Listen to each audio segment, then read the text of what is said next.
Salam sejahtera Malaysia, denyut nadi suara rakyat bergema di channel ini.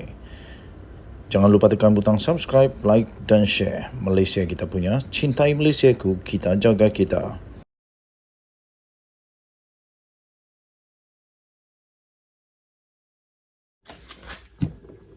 Salam sejahtera Malaysia, denyut nadi suara rakyat bergema di channel ini. Sesuatu yang bakal berlaku dalam UMNO amat luar biasa. Sesuatu yang mengejutkan bakal berlaku di dalam UMNO. Sesuatu yang bakal berlaku dalam UMNO. Apa yang terjadi di dalam UMNO? Ada laporan mengatakan terlihat kelibat ahli MKT UMNO mula tiba di Menara Dato' On. Ini terjadi pada baru-baru ini. Apa yang dibuat oleh ahli MKT UMNO yang mula tiba di Menara Dato' On? Setiap kali adanya perhimpunan di Menara Keramat UMNO ini, pasti seluruh Malaysia mulai tertanya-tanya apa sebenarnya sedang berlaku.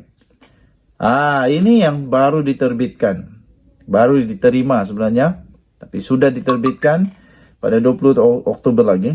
Ahli MKT UMNO mula tiba di Menara Dato' On.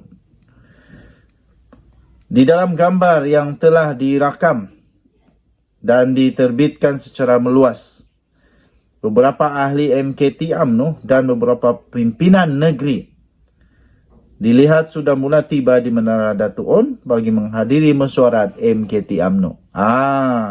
Ada mesyuarat MKT UMNO.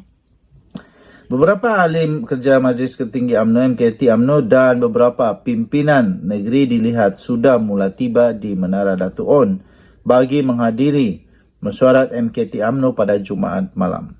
Antara yang dilihat hadir adalah Datuk Seri Johari Abdul Ghani, Datuk Seri Dr. Syamsul Anwar Nasarah dan Tan Sri Sarizat Abdul Jalil. Turut hadir adalah Pengerusi Perhubungan UMNO Negeri Sembilan dan Terengganu, Datuk Seri Jalaluddin Alias, Datuk Seri Ahmad Said dan Ketua Puteri UMNO, Datuk Nurul Amal Muhammad Fauzi. Setakat ini, media masih tidak dapat memaklumkan kepada umum dan tidak dimaklumkan intipati mesyuarat, namun berdasarkan cakap-cakap ia mungkin berkaitan dengan pilihan raya kecil PRK Parlimen Kemaman dan Dewan Undangan Negeri Dun Jepak. Isu konflik Palestin juga mungkin disentuh dalam mesyuarat kali ini yang difahamkan bermula pada jam 9 malam. Media kini hanya menunggu di lobi Menara Dato' On dan bersedia sekiranya ada sidang media daripada Setiausaha Agung UMNO iaitu Datuk Dr. Ashraf Wajdi Dusuki. Jadi apa yang berlaku sebenarnya? Ada mesyuarat ahli Majlis Kerja Tertinggi UMNO. Soalannya, kalau memang betul intipati mesyuarat itu ialah tentang PRK Kemaman, adakah Barisan Nasional akan bertanding di sana lagi? Baguslah. Bagi saya, pendapat saya, baguslah kalau UMNO yang bertanding di sana. Kerana kalau parti lain yang bertanding di sana, contohnya Pakatan Harapan, agaknya susahlah untuk Pakatan Harapan PKR menang di sana. Apalagi DAP memang tak boleh menang lah di Kemaman, susahlah. Tapi satu-satunya harapan ialah untuk UMNO daripada Barisan Nasional. Tapi itu pun kerana itu adalah satu tempat yang kubu kuat, PAS, mungkin susahlah untuk menang. Tapi jangan lupa, Terengganu tidak ada pembangkang. Jadi tidak mustahil kalau Terengganu tiba-tiba untuk kerusi Kemaman ini, tiba-tiba pengundi di sana mau BN UMNO menang supaya ada pembangkang, supaya ada suara di parlimen pembangkang, ada semak dan imbang. Jadi tidak mustahil untuk mereka menang juga. Denyut nadi suara rakyat berkembang channel ini. Bye-bye. Salam sejahtera Malaysia dan Nadi Suara Rakyat bergema di channel ini. Soalan pertama daripada saya, Anda boleh sisip di ruangan komen jawapan Anda, pendapat Anda tentang perkara ini. Soalannya, mampukah PAS untuk menarik sokongan undi daripada pengundi bukan Melayu? Bolehkah, mampukah PAS, adakah keupayaan PAS untuk memujuk pengundi bukan Melayu untuk mengundi PAS? Bolehkah? Dengan keadaan sekarang ini yang dimainkan oleh PAS, ada sentimen-sentimen yang selalu dimainkan oleh PAS, sehinggalah polis membuat siasatan kepada ucapan-ucapan pemimpin-pemimpin tertentu PAS. Mampukah PAS untuk menarik sokongan pengundi daripada bukan Melayu? Sehingga ada seorang penganalisis politik, ada seorang penulis artikel tentang politik yang telah mengeluarkan satu artikel yang cukup bernas, yang cukup signifikan, yang cukup relevan untuk Anda baca dan boleh share kepada teman-teman.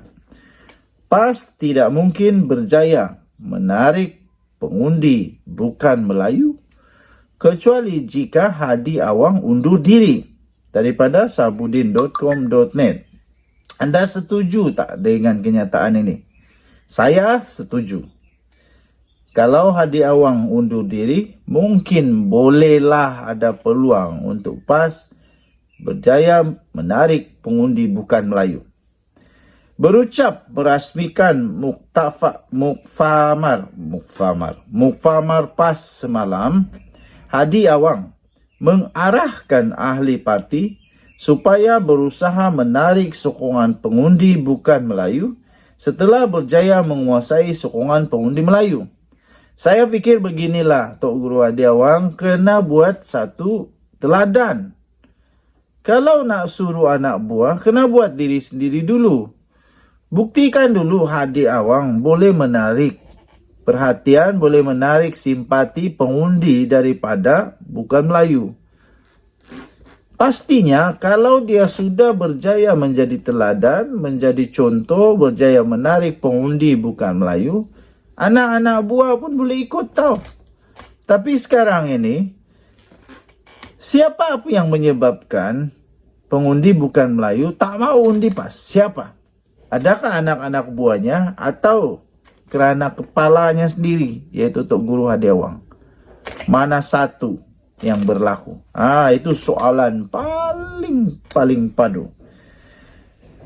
Kata Presiden PAS itu, beda siasat mendapati mereka masih lemah dalam menarik sokongan bukan Melayu. Of course lah. Kita sudah berjaya menarik sokongan pengundi Melayu Islam pada PRU15 katanya. Maka usaha yang penting dan berat yang mesti dilakukan sekarang adalah menarik sokongan pengundi bukan Islam dan bukan Melayu dalam menghadapi PRU16 akan datang katanya. Tambahnya, perkara itu penting untuk dilaksanakan dengan bersungguh-sungguh, tersusun dan bijaksana. Menurut Hadi Awang lagi, disebabkan lemah dalam sokongan bukan Melayu itu, PAS dan PN gagal memperoleh kerusi yang mencukupi untuk menumbuhkan kerajaan. Berdasarkan arahan serta penegasan terbaru ini, katanya, ia menunjukkan Hadi Awang akhirnya sedar bahawa Malaysia adalah negara yang berbilang bangsa dan semua kaum adalah penting untuk disantuni. Menoleh ke belakang, terutama sejak PAS meninggalkan Pakatan Rakyat atau PR pada 2015, PAS yang dibawa kepimpinan Hadi sebenarnya mulai rosak dalam ala tuju dan perjuangan. Sejak itu, PAS bukan saja banyak menghentam bukan Melayu, malah menjadikan bukan Melayu sebagai musuh mereka dengan pelbagai sentimen serta retorik bersifat perkauman. Kata Sabudin Husin di dalam tulisannya ini.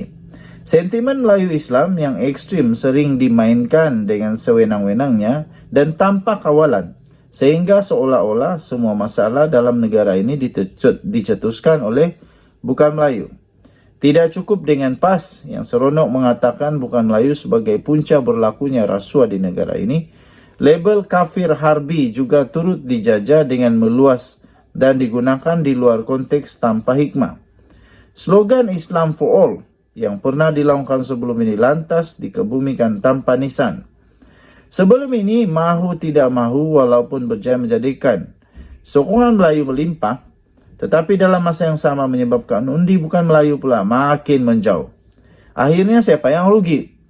Agaknya setelah berjaya berada dalam kerajaan selama 33 bulan sebelum ini dan keseronokan mendapat berbagai nikmat masih menghantui kenangan, PAS kini akhirnya tersedar bahwa sokongan pengundi bukan Melayu,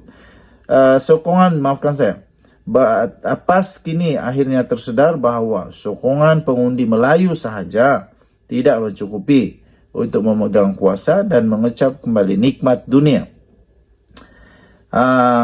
Tuan-tuan dan puan yang dihormati sekalian, selama ini mereka ingat dengan sokongan pengundi Melayu saja cukup untuk beroleh kuasa. Mentadbir Kelantan dan Terengganu saja bolehlah dengan sokongan pengundi Melayu semata-mata. Bolehkah PAS mendapat sokongan bukan Melayu dalam keadaan ini? Harus diakui, sejak Hadi Awang memimpin PAS khususnya selepas 2015, orang bukan Melayu di negara ini sebenarnya sudah banyak terluka dan dilukakan hati mereka oleh ahli Parlimen Marang itu. Penyebabnya tidak lain melainkan disebabkan cara pemikiran dan keceluparan insan yang bernama Hadi Awang yang ingin bermusuh dengan bukan Melayu dan bukan Islam. Untuk itu, jika ingin terbuka laluan dan terlihat kemungkinan ada lorong untuk PAS memperolehi sokongan bukan Melayu, ia hanya boleh berlaku jika setelah Hadi Awang bukan lagi memimpin PAS. Pilihannya adalah satu. Tunggu 2 tahun lagi dan ketika itu Hadi mesti tidak menawarkan bertanding lagi sebagai Presiden PAS atau beliau secara sukarela sedia untuk meletak jawatan dalam waktu terdekat ini.